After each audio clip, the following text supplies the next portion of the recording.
Personally, wala kaming naging problema ni Pangulong Bongbong Marcos nung kami magkasama, even before siya naging presidente, and all the time that I was in Malacanang and serving as executive secretary. Subalit, hindi naman kasi ang loyalty ko sa isang tao eh. I campaigned very, very hard at lahat ng aking lakas at nalalaman patungkol sa isang matiwasay na kampanya dahil naniwala ako na magsisilbi kami ng tapat sa sambayan ng Pilipino.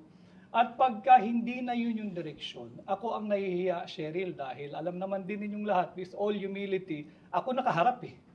Ilang beses akong humarap sa napakaraming tao.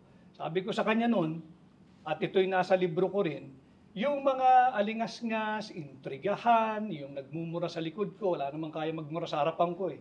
Nung nandoon ako sa Malacanang, mga hindi na pagbibigyan, kaya ko yun. Pero hindi ko kakayanin pag ang magmumura na sa akin, yung 31 milyong Pilipino. Ibig sabihin, binigo natin sila. Ayaw ko.